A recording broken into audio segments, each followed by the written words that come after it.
Last जो हम पढ़ रहे थे इसके हमने फ्रेगमेंटेशन के एडवांटेज और डिसएडवांटेज कंप्लीट कर लिए थे। तो नेक्स्ट जो हमारे पास क्राइटेरिया है आज, जो जहाँ से हमने फ्रेगमेंटेशन को कंटिन्यू रखना है, वो आज का लेक्चर हमारा वर्टिकली और हॉरिजॉन्टल फ्रेगमेंटेशन की डिटेल स्टडी करना है। कि इसमें क्या होता है कि हम पहले भी मैं आपको इस बारे में बता चुका हूँ कि वर्टिकल में जो स्ट्रोक कंसेप्ट होते हैं वो नॉर्मलाइजेशन सेट करता है, और इसी तरह हॉरिजॉन्टल में जो कंसेप्ट लिए जाते हैं वो सिलेक्शन और प्रोजेक्शन के लिए जाते हैं, और कहाँ लिए जाते हैं वो रिलेशनल अलजेब्रा में लिए जाते हैं। इसी तरह मैंने आपको लास्ट टाइम बताया था कि अगर हम इनकी पार्टीशन करते हैं, हॉरिजॉन्टली करते हैं या वर्टिकली करते हैं, तो उसके बाद जब हम इसको मर्ज करते हैं डाटा को, तो डाटा को मर्ज करने का कॉन्सेप्ट कौन पूरा करता है, वो ज्वाइन करता है। मैंने आपको लास्ट टाइम भी बताया था कि वर्टिकल के जो स्ट्रॉन्ग कंसेप्ट है वो नॉर्मलाइजेशन में होते हैं, हॉरिजॉन्टल के स्ट्रॉन्ग जो कंसेप्ट्स हैं वो सिलेक्शन, प्रोजेक्शन, रिलेशन, अलजेब्रा में होते हैं। और अगर जो पार्टीशन किए होते हैं हमने अपनी आसानी के लिए, जब उनको मर्ज करना पड़ जाता है तो जो मर्जिंग पॉइंट है वो कंप्लीट करता है ज्वाइन। ज्वाइन के ज़रिए हम अपने जो टास्क को डाटा को फिलफिल कर सकते हैं। तो ये था स्ट्रॉन्ग कंसेप्ट दोनों का। तो अगर इसके हिसाब से आप कंटिन्यू करें, हॉरिजॉन्टल फ्रेगमेंटेशन, तो फॉर हॉरिजॉन्टल फ्रेगमेंटेशन में जैसा कि आपको मालूम पड़ रहा है कि फ्रेगमेंटेशन में आपके पास जो आपका डाटा होता है, जो अगर पार्टीशंस होती हैं टेबल के हिसाब से, वो लाइक टेबल के हिसाब से कौन सी होती हैं, टपल्स यानी कि रोज। वो परफॉर्मेंस उसकी बेस करती हैं आपकी कंडीशन की, आपकी प्रेडिकेट के मुताबिक। क्योंकि इन जो अब इनको जो है, जैसे कि वर्टिकल को हमने फ्रेगमेंट ऑफ द रिलेशन कहा था, इसको टपल ऑफ द रिलेशन कहते हैं। जो इनके सबसेट्स हम डिवाइड करेंगे छोटे छोटे पार्ट्स में, तो उनको हम कहेंगे टपल ऑफ द रिलेशंस कहेंगे। तो अगर इसकी डिफाइन करना हो तो हम क्या करते हैं, लास्ट में सिलेक्शन ऑपरेशन अप्लाई करते हैं। इस पर हम इस पर सिलेक्शन ऑपरेशन अप्लाई करते हैं, अलजब्रा रिलेशन अलजब्रा में हम इसका अप्लाई करते हैं। ठीक हो गया। ये था हॉरिजॉन्टल, जो कि मैं पहले भी इसमें, अब सिर्फ मैंने आपको हॉरिजॉन्टल फ्रेगमेंटेशन में पढ़ा तो चुका हूँ, लेकिन अब जस्ट मैं करवाना ये चाह रहा हूँ कि कुछ एग्जांपल्स क्यूरीज के ज़रिए आपको बताया जाए कि ये है, क्यूरीज के ज़रिए बताया जाए कि ये फ्रेगमेंटेशंस होती कैसी हैं। अच्छा, यहाँ पर जैसे कि आपको नज़र आ रहा है कि ये आपका सिलेक्शन का आपका साइन लगा हुआ है। उसके बाद आप जो प्रेडिकेट लिखेंगे वो यहाँ पर आएंगे, और आर पर आप रिलेशन लिखेंगे। जैसे कि एग्जांपल के तौर पर बताता हूँ कि F1 आपका एक एट्रीब्यूट या आप किसी टेबल का कह लें, उसमें आप F1 का टेबल है, F2 का टेबल, दो टेबल होंगे। अगर मैं उसमें सेलेक्ट करता हूँ सिटी, वो सिटी जो लाहौर के जितने भी, जो जहाँ पर लाहौर जितने भी आते हो एम्प्लॉइज़ का एक टेबल है, उसमें जो जो टेबल में ज़्यादातर सिटीज़ लाहौर से बिलोंग करते हैं वो सारी की मैं सिलेक्शन करना चाह रहा हूँ। तो मेरी क्यूरी ऐसे एग्जीक्यूट होगी, सिलेक्शन सिटी, ये प्रेडिकेट में आ गया लाहौर, और आप रिलेशन में आपने कहाँ से आपने इसको कॉन्टेक्ट करना है, एम्प्लॉइज़ के टेबल में से आपने फाइंड आउट करना है। इसी तरह एक सेकंड क्यूरी अगर सिलेक्शन सिटी, या इसी तरह आप जैसे भी आपके लाहौर, कराची, या आप वो दूसरी सिटीज़ की सिलेक्शन करना चाह रहे हैं, तो आपकी सिलेक्शन की जो क्यूरी है ये इस तरह इम्प्लीमेंट होगी। नेक्स्ट जो ये है आपका हॉरिजॉन्टल फ्रेगमेंटेशन का। नेक्स्ट फॉर एग्जांपल, अगर मैं टेबल क्रिएट कर रहा हूँ, मैंने आपको लास्ट टाइम भी बताया कि आप क्यूरी के ज़रिए अपनी जो ट्रांजैक्शन है उसको कंप्लीट करते हैं। ठीक है। तो इसमें क्या है कि आप जब टेबल बनाते हैं, टेबल बनाने के लिए क्या करना चाहिए, आप क्यूरी लिखते हैं, स्टार्ट करते हैं क्रिएट टेबल एम्प्लॉय। एम्प्लॉय का आपने टेबल बनाना है, और उसमें आप लिखते हैं एम्प्लॉय का नंबर, एम्प्लॉय नंबर इंटीजर उसके डाटा टाइप है, और उसको एज ए प्राइमरी की रखा गया है। ठीक है। उसके बाद जैसे ही आप, जिस तरह आपके ऐड होते रहते हैं, आप उसके एडिशन करते रहते हैं। तो एम्प्लॉय का नेम, आप उसकी जो आपने उसको करेक्टर 20 तक, आपको नेम ज़्यादातर 20 से अगेंस्ट बढ़ कर नहीं हो सकते। आप यहाँ पर 30 भी कर सकते हैं, यहाँ पर आप 30, 40 एंड 50 आपकी कम्बिनेशन है कि आप उसको किस तरह लेकर जाते हैं।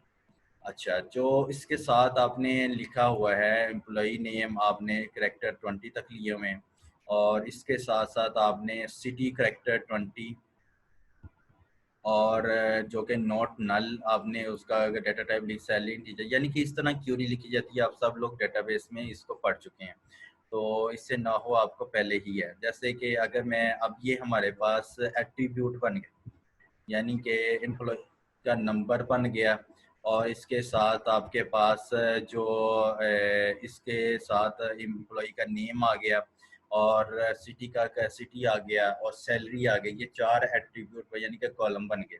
अब उस कॉलम को फिल करना है। फिल कैसे किया जाता है कि आप इंसर्ट करते हैं एम्प्लॉयज़ की वैल्यूज़। कैसे इंसर्ट, वैल्यूज़ आप इंसर्ट करनी है ना। तो पहला आपका क्या था, एम्प्लॉय का नंबर, तो 1। और उसके बाद क्या था, एम्प्लॉय का नेम, मैंने असद लिखा। उसके बाद था कि सिटी, मैंने लाहौर लिखा, और सैलरी उसकी 18,000। ठीक है। इसी तरह जब हम ऐड करेंगे, ये पूरी एक टपल ऐड हो जाएगी। ये टपल ऐड करना मतलब हॉरिजॉन्टल फ्रेगमेंटेशन इसकी ऐड करना। आई होप कि अब आपको समझ लगी होगी एग्जांपल के जरिए कि किस तरह ऐड की गई है। इसी तरह सेकंड को अगर ऐड करें, सेकंड को ऐड करें, वो भी ऐसे ही ऐड होती है। जिस तरह उसका सेकंड का एम्प्लॉय का नंबर जो हमने देना है वो 2 देना है। उसका नेम मैंने कोई भी रख सकते हैं, अहमद है। जिस तरह आपकी रिक्वायरमेंट उसको आपने फुलफिल करना है। उसके बाद आपने क्या करना है, आपका जो तीसरा पॉइंट है वो ये है कि आपने मुल्तान सिटी का नाम रखा, उसकी सैलरी आपने मेंशन की 90,000। इसी तरह ये थर्ड एम्प्लॉय जैसे, यानी कि ये वो चीज़ें हैं जिस तरह आप अपने डाटा को, टेबल को फिल करते हैं यूज़र रिक्वायरमेंट के मुताबिक। ये हॉरिजॉन्टल फ्रेगमेंटेशन की एग्जांपल के ज़रिए मैंने कंप्लीट कर दी। ठीक है। सिलेक्शन अगर मुझे करनी हो, मिसाल के तौर पर अब ये टेबल तो बन गया, अगर मुझे सेलेक्ट करनी हो, select static into employees 1 from employ, यानी कि आप जो डाटा एम्प्लॉय के टेबल से एक एम्प्लॉय 1 के टेबल को सिलेक्ट करना चाह रहे हैं, जिसमें जहां पर वो कंडीशन आप ये लगाते हैं, जहां पर सिटी मुल्तान से वो रिलेट करते हैं, वो सारे एम्प्लॉयज सिलेक्ट हो जाए। ठीक हो गया। तो ये वो क्यूरी है जो सिलेक्शन की लगती है। अब नेक्स्ट है आपका वर्टिकल फ्रेगमेंटेशन। वर्टिकल फ्रेगमेंटेशन में आपको ये बताया कि आपकी जो फ्रेगमेंटेशन होती है वो वर्टिकली यानी कि एट्रीब्यूट के हिसाब से होती है, जिसको आप कॉलम भी कहते हैं। तो ए साइट में not need all the attribute of relation, क्योंकि यही होता है कि फ्रेगमेंटेशन में हर साइट को ज़रूरत नहीं होती कि आपके रिलेशन के एट्रीब्यूट सारे के सारे की ज़रूरत हो। फॉर एग्जांपल, अगर आपके पास 15 एट्रीब्यूट्स हैं रिलेशन में, और अगर उसमें से सिर्फ आप 10 चाहते हैं एट्रीब्यूट, तो आप वर्टिकल फ्रेगमेंटेशन के कॉन्सेप्ट को अप्लाई करते हैं। I hope you understand. तो उसका नेक्स्ट जो पॉइंट है कि वहाँ पर हम वर्टिकल फ्रेगमेंटेशन करते हैं क्योंकि हम रिलेशन को वर्टिकली हम असाइन कर रहे होते हैं कॉलम वाइज। ठीक है। तो ये जो कॉलम वाइज हम जो सेट करते हैं उसको सबसेट ऑफ द रिलेशन भी बोला जाता है, जो कि सबसेट ऑफ द रिलेशन, और बाद में वो सबसेट ऑफ द कॉलम भी हम उसको एज इट इज ले सकते हैं और उसको क्रिएट कर लेते हैं। ठीक हो गया। ऑब्जेक्टिव्स क्या है वर्टिकल, ये वीएफ का मतलब है vertical fragmentation. Objectives of vertical fragmentation is to produce the smaller relations so that the most of the application run on the smaller relations so they become fast। क्योंकि आपकी जो vertical फ्रेगमेंटेशंस में जो relations बने होते हैं वो बहुत छोटे छोटे से होते हैं। जब छोटे छोटे रिलेशंस हो उनको एक्सेस उनकी ईजी हो जाती है, और जब उनकी एप्लीकेशन बहुत छोटे रिलेशन पर रन कर रही होती है तो वो उनकी एग्जीक्यूशन, उनकी जो एप्लीकेशन की एग्जीक्यूशन जो है, एक्सेप्टेंस है, परफॉर्मेंस है, वो बढ़ जाती है। इसके साथ साथ नेक्स्ट जो हमारे पास वर्टिकल फ्रेगमेंटेशंस की अगर हम इसकी देखी जाए तो हम इसमें प्रोजेक्शन के ज़रिए हम इसको इसकी क्यूरी को इम्प्लीमेंट करेंगे, क्योंकि प्रोजेक्शन में हम कॉलम वाइज डाटा लेते हैं। और हॉरिजेंटल में जो हम सिलेक्शन इसलिए इस्तेमाल करते हैं क्योंकि हम वहाँ पर सिलेक्शन में हम टपल वाइज हम डाटा रिकॉर्ड कर रहे होते हैं, जैसे कि मैंने एग्जांपल से आपको बताया। अब वर्टिकल फ्रेगमेंटेशन में प्रोजेक्शन या देखिए वीएफ मतलब वर्टिकल फ्रेगमेंटेशन 1, जिसमें प्रोजेक्शन का साइन ये होता है। प्रोजेक्शन उसमें हमने क्या लिया, अकाउंट का टेबल लिया, एट्रीब्यूट कॉलम, नेम, ब्रांच, कहाँ से, कस्टमर से। कस्टमर के टेबल से ये 3 एट्रीब्यूट वहां से अगर कलेक्ट कर ली जाए, इस तरह इसकी कलेक्शंस होती है, इस तरह इसकी सिलेक्शंस होती है। और हमने किस तरह इसकी सिलेक्शन की, प्रोजेक्शन से कॉलम वाइज की एक्सेप्टेंस होती है। ये थी वर्टिकल फ्रेगमेंटेशन। इसी तरह अगर मैं वर्टिकल फ्रेगमेंटेशन को 2 के नाम से मेंशन करूँ, यहाँ पर 1 के नाम से मेंशन है, तो आप इसको 2 कर लें। तो जिस तरह बढ़ते जाएंगे वो 2, 3, 4, 5, 6 इस तरह आपकी क्यूरीज बढ़ती जाएंगी। तो प्रोजेक्शन में आपने उसमें सेकंड टेबल में आपने क्या लिया, काउंट लिया, बैलेंस लिया, 2 चीज़ें ली सिर्फ, यानी कि जो जो आपका रिक्वायर्ड है व्यूज़ के हिसाब से, जो आपका लास्ट में है व्यूज़ के हिसाब से जो जो आपको रिक्वायर्ड है वो आप कस्टमर से डिमांड करते रहते हैं। यहाँ पर फ्रेगमेंटेशन का टॉपिक आज ख़त्म हो गया। अब आगे है रेप्लिकेशन। रेप्लिकेशन जिस तरह आपको नाम से ही मालूम पड़ रहा है कि रेप्लिकेशन में आपके पास जो डाटा होता है वो हम यही कहते हैं कि is the process of the strong data is more than one side. जब आपका डाटा एक साइड से ज़्यादातर साइड पे पड़ा हो, जैसे कि आपके पास मैंने आपको लास्ट टाइम भी बताया था कि आपका रेप्लिकेशन में डाटा जो होता है, अगर 5 साइट है तो 5 साइट में डाटा फुल का फुल पांचों साइट पर पड़ा होगा, जिसको एक्सेस चाहिए कि वो वहां से नियरेस्ट पास से अपनी एक्सेस उस डाटा की ले सकता है। अच्छा, ये तो हो गया था रेप्लिकेशन की डेफिनेशन के हिसाब से। अब इसका नेक्स्ट जो क्राइटेरिया है कि it is useful in improving the availability of the data on every site, जो कि मैंने अभी आपको बताया। इसका फ़ायदा ये होता है कि आपकी जो अवेलेबिलिटी ऑफ डाटा है वो हर साइट पर मौजूद होता है, जहाँ से आपको लेना होता है आप अपना डाटा एक्सेस कर लेते हैं। अच्छा, यहाँ पर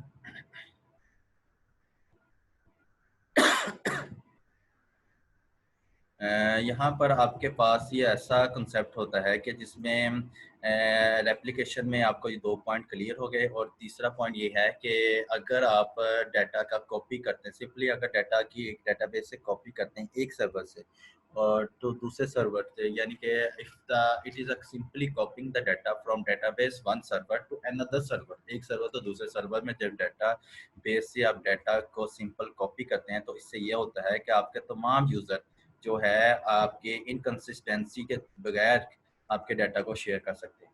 मिसाल के तौर पर जो डाटा एक्सेस करना चाह रहा हो और अगर उसका एक्सेस उसको नियरेस्ट पार्ट से मिल जाए, नियरेस्ट साइट से मिल जाए, तो क्या वो किसी और साइट से भी मांगने की कोशिश करेगा? नहीं। वो रिक्वेस्ट जब भेजेगा तो ये इनकंसिस्टेंसी इस मामले में एप्लीकेशन ने फ़ायदेमंद की हुई है कि जब अगर 5 साइट्स यूज़ हो रही है ना, तो जब आपने रिक्वेस्ट भेजी है, तो रिक्वेस्ट में से पांचों कंसेंसस करते हैं, आपस में डिस्कशंस करते हैं कि ये डाटा कौन इसके ज़्यादा करीब है और कौन सी साइट इसको बेहतर वे में इसको डाटा प्रोवाइड कर सकती है। तो उनमें से एक डिसीजन होता है, जो डिसीजन लेता है फिर वो डाटा उसको प्रोवाइड कर देता है, नीरज से उसको रिस्पॉन्स आ जाता है, बाकी रिस्पॉन्स नहीं देते। इस वजह से इनकन्सिस्टेंसी जो है वो ख़त्म हो जाती है, उसमें चांसेस बहुत कम हो जाते हैं। ठीक हो गया। नेक्स्ट जो हमारे पास इसका नेक्स्ट पॉइंट है कि रिजल्ट ये होता है कि जब हम डिस्ट्रीब्यूट डेटाबेस कर रहे होते हैं रिजल्ट के तौर पर, तो बहुत से यूजर ऐसे होते हैं जो कि अपने टास्क के मुताबिक अपना रेलिवेंट डाटा को एक्सेस करते हैं without interfering with the work of the other. ये जो मैंने अभी लास्ट टाइम आपको लास्ट पॉइंट पर आपको बताया कि जिसका डाटा होता है ये आपस में जो साइट है आपस में कंसेंसस से आपस में तय कर लेते हैं कि किसका डाटा कौन इसको सबसे करीब तर से दे सकता है। इससे कंसिस्टेंसी, डुप्लीकेशंस या किसी किस्म की इंटरफेरिंग नहीं आती आपके किसी भी काम में। ठीक हो गया। जब आप डिस्ट्रीब्यूटेड डेटाबेस भी यहाँ पर एप्लीकेशन के तौर पर बहुत मुफीद साबित हुई, जैसा कि आपको यहाँ पर एप्लीकेशन में नज़र आ रहा है। फॉर एग्जांपल, अगर आपके पास 45 जीबी का डाटा है और वो डाटा आपने हर साइट पर डिस्ट्रीब्यूट किया हुआ है, ठीक है, और लाइक आपके 4 सिटीज़ यहाँ पर मेंशन है, Lahore, Quetta, Multan and Islamabad. This is the main importance of the application में ये है कि हर एक की डेटाबेस अलग अलग है। हर लाहौर की अलग है, कोयटा की अलग है, मुल्तान की अलग है और इस्लामाबाद की अलग है, और हर की साइट, हर एक सिटी के जो डेटाबेस है उसमें 45 जीबी का डाटा अवेलेबल है ऑन एवरी साइट। यही तो रेप्लिकेशन करती है।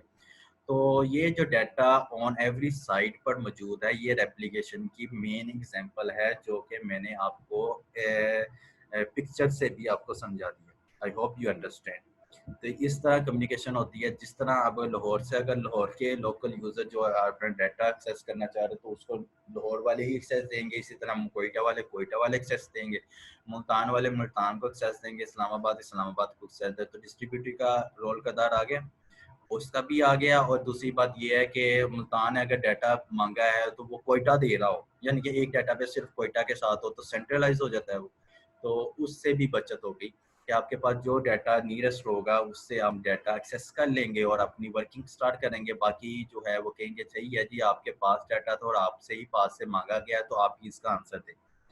नेक्स्ट जो रेप्लिकेशन में है, इसके एडवांटेजेस ये है।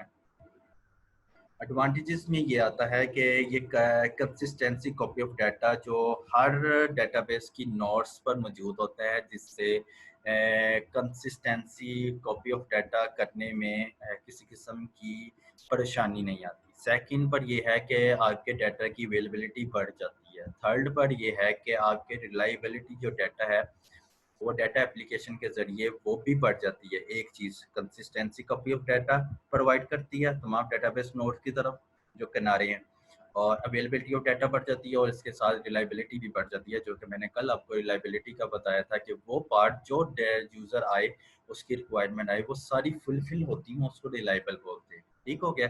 अब डाटा एप्लीकेशन सपोर्ट करता है मल्टीपल यूज़र को, और जाहिर सी बात है परफॉर्मेंस भी उसकी हाई होगी। जब हर कोई यूज़र मुतमिन होकर जाएगा, उसको सारा डाटा एक ही कम वक्त में उसको मिल जाएगा, तो उसकी परफॉर्मेंस भी बेस्ट से बेस्ट होगी एप्लीकेशन में।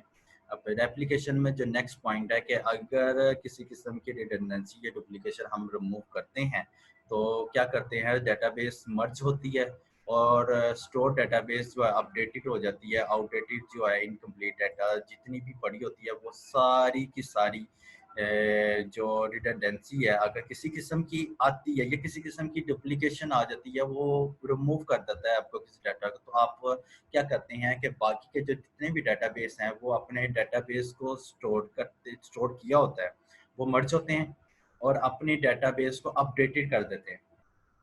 ठीक है, आउटडेटेड सो अपडेटेड कर देते हैं, जिसकी वजह से जो डाटा की रिटेंडेंसी के तौर पर रिमूव हो जाता है, जो डाटा वो दोबारा से रिकॉल हो जाता है या री स्टोर हो जाता है। ठीक हो गया। ये भी एक फ़ायदा है जो एडवांटेज में आता है। To perform the faster execution of query, क्योंकि नीडर से आपको डाटा मिल रहा है, जब परफॉर्मेंस बढ़ जाती है तो एग्जीक्यूशन ऑफ क्यूरी भी सबसे जल्दी फास्ट क्यूरी हो। क्योंकि अगर मैं किसी और सिटी से डाटा मांग रहा तो जाहिर सी बात है उसमें डिस्टेंस कवर हो रहा है, तो डिस्टेंस की वजह से आपको लैग आ सकती है, आपको वेट करना पड़ सकता है। उसकी बचत के लिए ये होता है कि रेप्लिकेशन में जो डाटा नीयरेस्ट पड़ा होता है, जब उसको ये एक्सेस वहाँ से मिल जाती है तो डिस्टेंस भी कम से कम हो जाता है, परफॉर्मेंस भी अच्छी हो जाती है और इससे एग्जीक्यूशन भी बढ़ जाती है। अब इसके रेप्लिकेशन के कुछ डिसएडवांटेजेस हैं, तो मैं कंटिन्यू करता हूँ। उसमें ये है, जाहिर सी बात है कि जब डाटा हर साइट पर पड़ा हो तो वहाँ पर स्पेस की स्टोरेज स्पेस बहुत बढ़ जाती है, और क्योंकि डिफरेंट साइट पर ज़्यादा से ज़्यादा डाटा कंज्यूम हो रहा होता है तो स्पेस बहुत नीड हो जाती है। सेकंड पर ये होता है कि जब आपको हर साइट पर डाटा चाहिए होता है तो आपको उसकी स्टोरेज पॉइंट ऑफ व्यू से भी उतनी ही एक्सेस चाहिए होती है, स्पेस चाहिए होती है।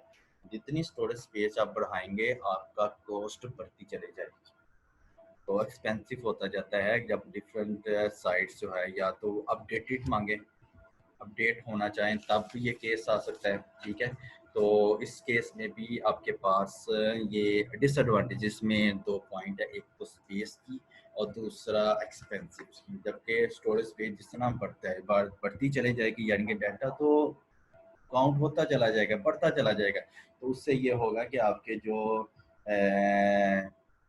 आपकी जो डिफरेंट साइट पर है वो भी अपडेटेड के तौर पर एक्सपेंसिव से एक्सपेंसिव होती चली जाएगी।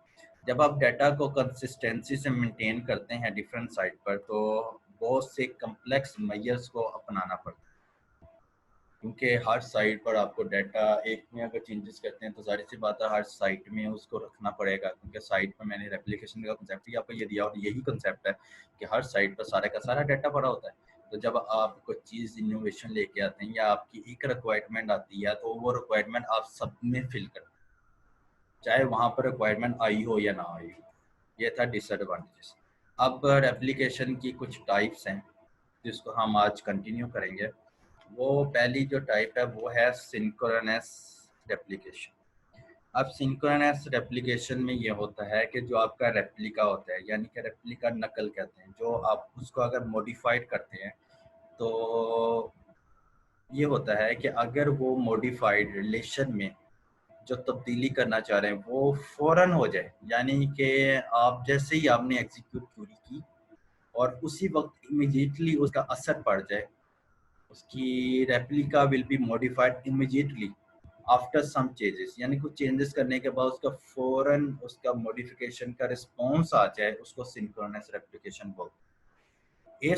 सो यहाँ पर कोई डिफरेंस नहीं है, यानी कि जो आप चेंज कर रहे हैं उसका डिफरेंस ये उसमें चेंज किसी किस्म का नहीं है, यानी कि जो आपने चेंजेस की उसका ओरिजिनल डाटा और रेप्लिका जो आपने नकल की होती है वो उसमें किसी किस्म की कोई चेंज नहीं होती, यानी कि जो डाटा आप ऐड कर रहे होते हैं तो जाहिर सी बात है, जो मैंने आपको लास्ट टाइम भी बताया कि एक जगह जब ऐड करना पड़ता है तो आपको पिछले जितनी भी साइट है उसमें भी ऐड करना है, तो ओरिजिनल डाटा सारा एक ही हो गया, तो उसमें डिफरेंस कोई नहीं नज़र आता।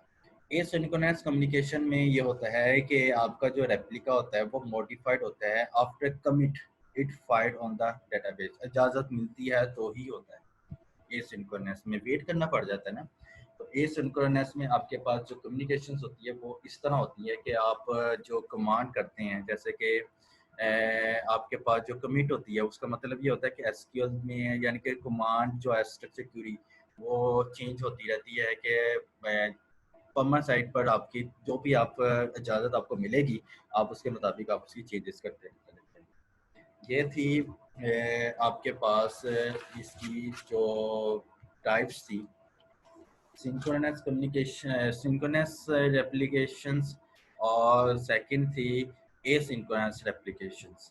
अब आपके पास जो नेक्स्ट रेप्लिकेशन स्कीमाज हैं वो कौन से स्कीमाज हैं जिसको हम फर्दर स्टडी करके आज अपना रेप्लिकेशन का टॉपिक भी एंड करेंगे।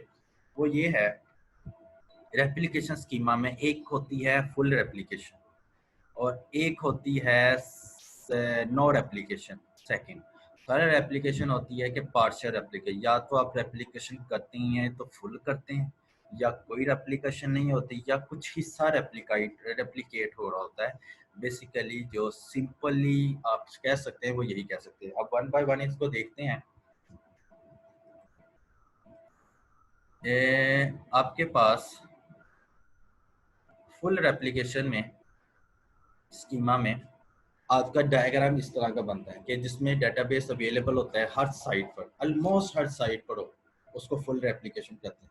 जैसे कि 3 यूज़र हैं और सर्वर के साथ अटैच हैं, और सर्वर जो है उसका एक डेटाबेस है जिसको ओरिजिनल डेटाबेस है, और एक रेप्लिका बन रही होती है जो कि जहाँ, यानी कि वहाँ पर उसकी साइट का डाटा रिकवरी रेप्लिका होती है जहाँ पर उसकी डेटाबेस की एक कॉपी बन रही होती है। वो सारी की सारी जो ओरिजिनल डेटाबेस की होती है वो सारी की सारी एज इट इज उसमें होती है, तो कहीं से भी एक्सेस करना हो तो यूज़र यहाँ से एक्सेस कर सकता है। बेसिकली मकसद इसका ये है। नेक्स्ट जो इसके फुल रेप्लिकेशन के कुछ एडवांटेजेस हैं वो ये है कि आपको डाटा की अवेलेबिलिटी अवेलेबल होती है हर लोकेशन पर, जाहिर सी बात है फास्टर एग्जीक्यूशन ऑफ क्यूरी होती है। डिसएडवांटेज में ये आता है कि concurrency control difficult to achieve in full replication, यानी कि आपको मैंने बताया था कंकरेंसी का कि multiple activities perform on the same time. जब आप मल्टीपल एक्टिविटीज परफॉर्म करते हैं, अपनी मर्जी करते हैं, यानी कि मल्टीपल एक्टिविटीज एग्जीक्यूट करते हैं सेम टाइम, उसको कंकरेंसी कहते हैं। ऐसी है तो उसमें ये होता है कि वो डिफिकल्ट हो जाती है कि उसको फुल एप्लीकेशन में अचीव करना। तो डिसएडवांटेजेस में दूसरा है कि इसको अपडेट का ऑपरेशन जो है वो काफ़ी टाइम ले जाता है, तो वो स्लोअर वन हो जाता है। ये थी फुल रेप्लिकेशन। नेक्स्ट जो नो रेप्लिकेशन है हमारा सेकंड जो स्कीमा, उसमें ये होता है, इसका मतलब होता है कि फ्रैगमेंट किया हुआ, जब यानी कि हमारा जो स्टोर की हुई रेप्लिका होती हैं वो एग्जैक्टली एक लोकेशन पे रही होती है, बाकी जितनी भी लोकेशंस हैं उस पर रेप्लिकेट नहीं हो जाती, यानी कि जो आपका यहाँ पर ओरिजिनल डेटाबेस है ना, आपको ये नज़र आ रहा है यहीं पर डाटा सारा होता है, इसकी कोई कॉपी जनरेट नहीं होती। यहाँ पर पिछले में आपने देखा था यहाँ पर fully replication of the data हो रही थी, तो उसकी पूरी नकल हो रही थी। यहाँ पर देखें कि यहाँ पर कोई नकल नहीं हो रही, जो डाटा एक लोकेशन पर पड़ा है वहीं से ही एग्जैक्टली स्टोर, हर फ्रेगमेंट का जो डाटा है वो store exactly at one location is called node application. Okay, understand. तो इसकी जो हम अगर एडवांटेज और डिसएडवांटेज देखें नोड एप्लीकेशन के, वो ये है कि कंकरेंसी जो है, जैसे कि पीछे जो हमने फुल रेप्लिकेशन में कंकरेंसी जो है उसको डिफिकल्ट हो जाती है, यहाँ पर जब आपकी रेप्लिका ही नहीं होगी तो कंकरेंसी जो है मिनिमाइज हो जाएगी, और आपका जो रिकवरी का डाटा है जो वो भी जो उसके डिसएडवांटेजेस थे फुल रेप्लिकेशन के, वो इसके एडवांटेजेस बन जाएंगे। ठीक है, concurrency will be minimised and easy recovery of the data. ये वो उसके डिसएडवांटेजेस बन के, जो उसकी एडवांटेजेस है वो इसके डिसएडवांटेजेस बन जाएंगे, जैसे कि अवेलेबिलिटी ऑफ डाटा पुअर हो जाएगी। ठीक है, और इसके साथ साथ आपके जो आपका आता है आपका जो क्यूरी एग्जीक्यूशन है, क्योंकि एक ही डेटाबेस पर पड़ी हो, जब मल्टीपल यूजर एक्सेस करना चाहें तो उससे क्या होता है कि आपकी क्यूरी की एग्जीक्यूशन स्लो हो जाती है।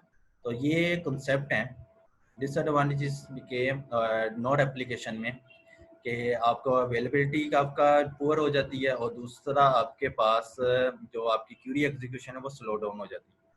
नेक्स्ट जो आपकी लास्ट पार्शियल रेप्लिकेशन है वो है जिसमें आपका पार्शियल में जो आपके पास रेप्लिकेशन है वो ये है कि पार्शियल में कुछ हिस्सा, partial application means only some fragments are replicated from the database।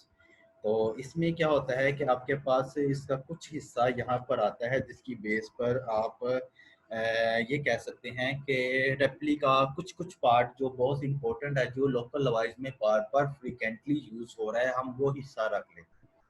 तो इमेज तीनों की एक जैसी है, बस ये फर्क है कि यहाँ तक ये जो पार्ट है ना, रेप्लिका पार्ट है ना, ये डिफर करता है। पहले में फुल रेप्लिकेशन में आपने देखा कि सारे का सारा डाटा ही एज इट इज कॉपी हो रहा है, डाटा और कॉपी हो रहा है। सेकेंड में हमने देखा नोड एप्लीकेशन में कि यहाँ पर उसका कोई डाटा आइटम रेप्लिका नहीं बनी, जो डाटा एक्सेस थी वो ओरिजिनल डाटाबेस से ही ले रहे थे। पार्शियल डिपेंडेंसी में कि कुछ डाटा यहाँ पर लोकेशन पर रख दिया जाता है जिसकी एक्सेस करना हम एडवांटेज और डिसएडवांटेज में बताएंगे। कि ये तो जस्ट हमने डेफिनेशन रीड आउट करी ना, कि इसके एडवांटेजेस ये हैं कि जब consistency copy of data access all the database nodes, यानी कि कंसिस्टेंसी जो डाटा की जो फुल रेप्लिकेशन था वही पॉइंट यहाँ पर आया। जब आप एक दफा सोच समझ के आप पढ़ेंगे ना तो वो पॉइंट ही आगे पीछे मूव हो रहे हैं। तो यहाँ पर जो प्रोवाइड करता है पार्शियल एप्लीकेशन में कि आपकी जो फुल एप्लीकेशन के एडवांटेज वो सेम एट इज है, क्योंकि रेप्लिकेशन हो रही है, यानी कि उसकी कॉपी बन रही है। जब कॉपी बन रही है तो उसके एडवांटेज के हिसाब से कुछ ना कुछ तो सेम सिमिलैरिटीज आएगी ना, वही सिमिलैरिटीज यहाँ पर आपको शो है कि provide a consistent copy of data access all the database node. Next जो आपके पास ये है कि आपकी वही अवेलेबिलिटी ऑफ डाटा की बढ़ जाती है, रिलायबिलिटी भी बढ़ जाती है, और डाटा रेप्लिकेशन जो सपोर्ट करता है मल्टीपल यूज़र को, उसमें इसकी परफॉर्मेंस भी बढ़ जाती है। ये वो बातें हैं जो बार बार आपको रिपीट हो रही हैं, आपको एक दफ़ा जब आप याद कर लेते हैं, जब आपको रेप्लिकेशन और फ्रेगमेंटेशन की ही पूरी नो हो जाए तो ये वो चीज़ें हैं जो आप खुद से भी आपको पहले से ही इसकी नॉलेज होगी। नेक्स्ट जो इसके डिसएडवांटेजेस हैं, ये तो एडवांटेजेस है, ये है कि वही जो फुल रेप्लिकेशन में थोड़ा सी पार्ट भी अगर रेप्लिका हो रहा है ना, नकल हो रहा है, ये कॉपी हो रहा है, तो वही जो उसका एडवांटेज और डिसएडवांटेज वही इसमें ही भी आए कि स्टोरेज स्पेस नीडेड होगी, strong the replication of the same data and different site consumes more space. Second में कि एक्सपेंसिव, जबकि जैसे ही रेप्लिका होगी हर साइट पर आपको रेप्लिका करनी पड़ेगी। अगर एक तरफ आप थोड़ी सी चेंज करते हैं तो आपको हर साइट पर करनी पड़ेगी, क्योंकि रेप्लिकेशन का असूल ये है।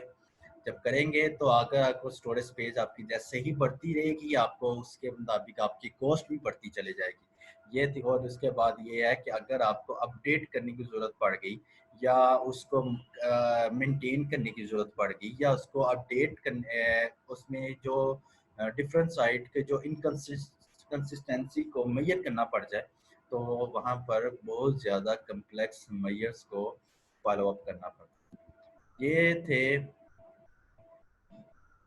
फ्रेगमेंटेशन और रेप्लिकेशन का सारा कंसेप्ट। आज हमारा लेक्चर हम यहीं पर ख़त्म करते हैं। टॉपिक फ्रेगमेंटेशन, टॉपिक रेप्लिकेशन आज इस लेक्चर में हमारा ख़त्म हो चुका है। नेक्स्ट लेक्चर में हम नेक्स्ट टॉपिक के साथ आएंगे।